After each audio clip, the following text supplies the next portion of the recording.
निसमाज अर तीरथ राजो साचो सपत अघाई अकाजो एहि थल जो किचु कहि बनाई ए सम अधिक न अघ अधमाई तुम सर्वज्ञ कयऊ सति भाव उर अंतर जामी रघुराव मोहिन मात कर तब कर सोचु नहीं दुख जिय जग जान नहीं पोचु नाहिन डरु बिगरहि परलोकु पितहु मरण कर मोहि न सोकु सुकृत सुजस भरि सुअन सुहाय लक्ष्मण राम सरिस सुत पाय राम बिरह तज तन छन भंगु भूप सोच कर कवन प्रसंगु राम लखन सिय बिनु पग पनहि करि मुनि बेस फिरहि बन बनहि अजिन बसन फल असन मही शयन डासी कुसुपात बसी तरु तर नित सहस हिम आतप बरसा बात।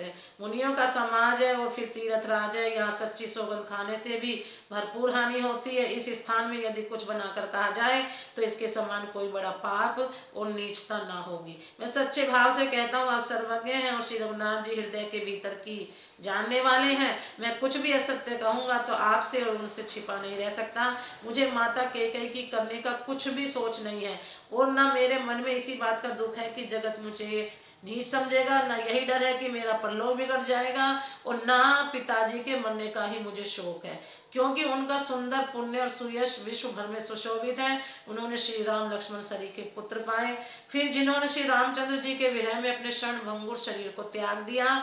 ऐसे राजा के लिए सोच करने का कौन प्रसंग है। सोच इसी बात का है कि श्री राम जी, लक्ष्मण जी और सीता जी पैरों में बिना जूतों के मुनियों का वेश बनाए वन वन में फिरते हैं। वे वलकल वस्त्र पहनते हैं, फलों का भोजन करते हैं, पृथ्वी पर कुश और पत्ते बिछाकर सोते हैं और वृक्षों के नीचे निवास करके नित्य सर्दी गर्मी वर्षा और हवा सहते हैं। यही दुख दाह दयई धिन छाती भूख न बासर नींद न आराती यही कुरोग कर औषध नाही सो देव सकल विश्व मन माही मात कुमत बड़ई अगसूल मूला हमारे तेई हमार हित कीन बसूला कलि काट कर कीन कुजंत्रु गाड़ी अवध पड़ी कठिन कुमंत्रु मोहि लगी है कुठाट तेई ठाटा गाल सी सब जग बारह बाटा मिटही कुजोग राम फिर आए वसही अवध नहीं आन उपाय भरत बचन सुनि मुनि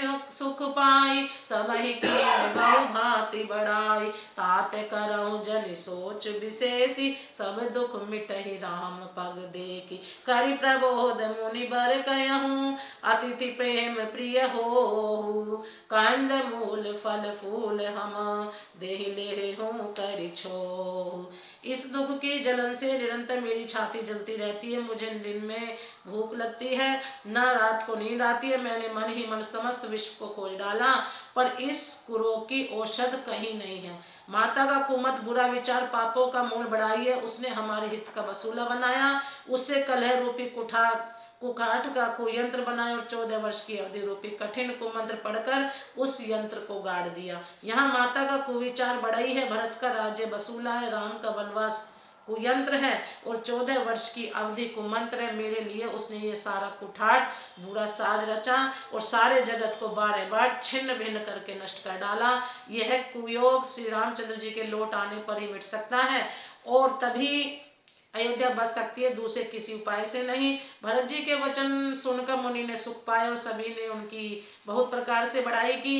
मुनि ने कहा, हे तात अधिक सोच मत करो, श्री रामचंद्र जी के चरणों का दर्शन करते ही सारा दुख मिट जाएगा। इस प्रकार मुनि श्रेष्ठ भरद्वाज जी ने उनका समाधान करके कहा, आप लोग हमारे प्रेम प्रिय अतिथि बनिए और कृपा करके कंद मूल फल फूल जो कुछ हम दें स्वीकार कीजिए। प्रेम से बोलो जय श्री राम।